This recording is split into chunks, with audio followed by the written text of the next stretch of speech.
the fashion industry has evolved so much over the last 2 decades. Yeah. And even now, you know, there wasn't the online shopping, there wasn't as many delivery drops, all of that. So tell me, how's it changed? It's changed a lot since I've started. Since I look, the first, like 8 years, it was just custom clothing. So I wasn't really part of the industry in that sense that I had to, that I was wholesaling. I'd say in the past, 8 years, there's online shopping. There's big chains that have come, into worldwide chains like Zara and Topshop that offer a level of clothing that is really accessible. It's super affordable. It makes people very price conscious when they're looking at things other than that. If I can go and buy like a cute little, cocktail dress at Zara for $180, why am I going to spend $900 on something else? So that you've got to give them a reason, to do that. And who are your style icons? There's certain, like you look at old movies and you see, like, obviously Grace Kelly, Audrey Hepburn. In that time, they were amazing, and it's probably for me more about like snapshots from movies, not one person. Like, I can't say Sophia Loren is my style icon, but I've got visual references of her in specific movies where she was incredible. Yeah. It's something that when you get married when you're young, you're a certain person, and then as you grow up, you change. You're essentially that same person, but things change, and so long as you understand that and you allow the person that you're with and they allow you to go through those changes, and just remember that you're still that person, but like, I don't know, I used to like black leather couches. I don't like them anymore.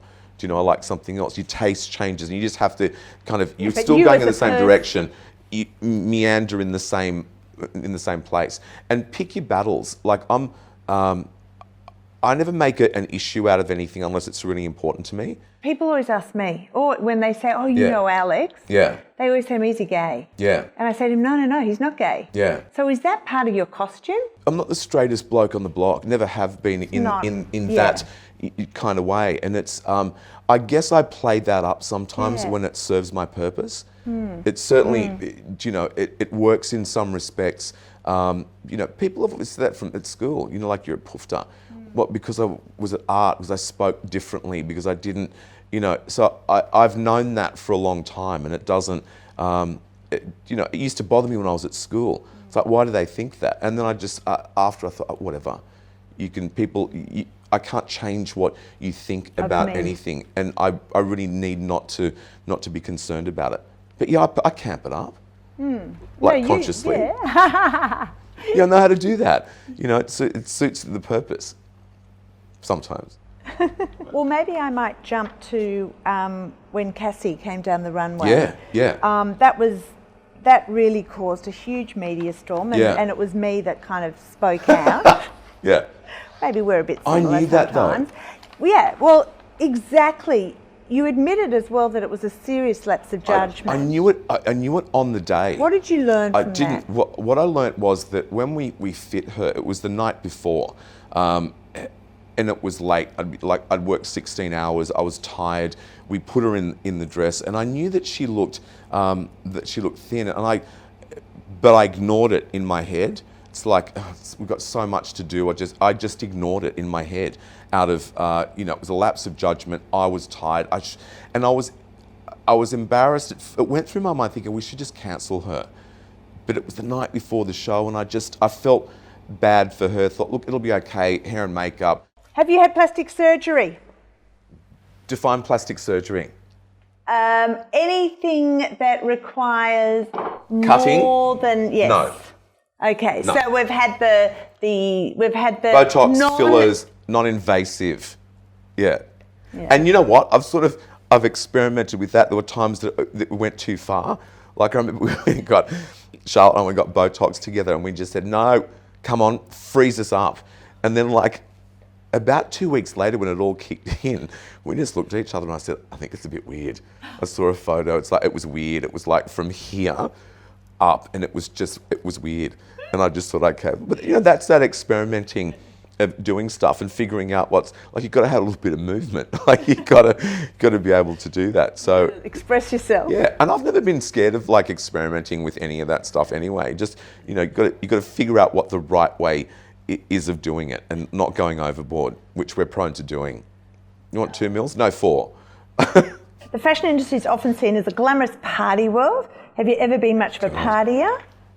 Not within the industry. I'll do it with my friends. If we go to Greece, you know, we'll drink, I'll dance on bars, I'll do, you know, all that sort of stuff. But not here. I don't, not really. Or it's just with my mates. We'll go out every now and then and we'll drink and we'll, you know, have a big night. But not in that, you know, everyone always says to me, "You're going to go to the after party?" I can guarantee you now, I will never be at the after party. Yeah, it's not my thing, and they're not my people really. So, you know, it's not the time for me to cut loose. And there's usually work the next day. I'm very, very, you know, considered about when I'll go and do that, and when I know that I've got the time that the next day I can just lie on the couch and nurse a hangover. You know, but it's measured the amount of times that happens. So when you're off duty, you're lounging around the house, lying on the couch. In your watching PJs? The Housewives of Anywhere. Track pants and a singlet. Like Homer. With or without the sunglasses? Without. You like taking a selfie. There's a lot of... a selfie. Well, there's this whole selfie generation. Yeah. Do you think young people are becoming too self-obsessed? Yeah, totally. Look, I do them as like... I've always done it. I've done it before people used to say selfies. I used to turn the camera around when we had cameras and just take a pot shot at what it was, because I just thought it was funny. You know, it was kind of like this, yes, it's being egotistical, it's being like, but it was just funny, that thing. And I think that I've always tried to still do that with them. I don't, you know, alter them and you know, do things to them and it's like, it's just that funny moment at that time. But it's like become like a culture with a lot of young girls that they do it, and then they have an app that they smooth everything out and they do this and they make this this image that isn't real anymore. It's like when, you know, when everybody was over, you know, airbrushing everything, retouching, and it's like, that's not what that image is anymore. It's not authentic. I get rid of a pimple, get rid of like blotchy, get rid of that sort of stuff. But the minute you start liquefying arms and stretching out legs, and well, that's not that image. That's not real anymore. When kids are doing that with their selfies and then posting them up on Facebook and Instagram straight away to say, "Oh, look how amazing I look." It's like, but you don't actually look like that. Not really. You know, you lost Charlotte last year. Talk through a little bit about the impact that had on you. It's funny because I knew she was really struggling with things, and there was different points that she would be in not a good place and then a good place. And I think there was always, you know, sometimes she'd be taking medication, she'd feel well, and as a lot of people do that take that medication, they say, "Oh, I feel great, I'm not going to take this." So then all of a sudden it wears off, and then they get to that terrible place again. And it's like, I'd noticed the difference on that. And then she would say, "Oh, you know, I've got to get back on it." It's like, no, just stay on it. It'll keep you even in what that is. But that was the nature of that.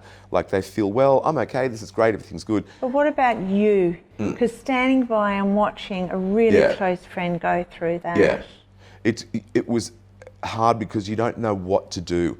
I wish in hindsight that I'd gone and seen someone and spoken to somebody and said, "Look, I don't know how to deal with this," because I knew when she was around people, it was okay.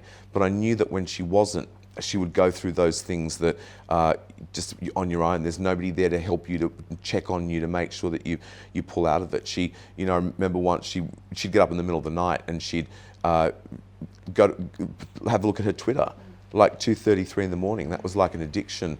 Don't look at that. At that middle of the night, somebody writes something terrible. What's still on your bucket list? I've never had a bucket list. I let things. I'm a fatalist.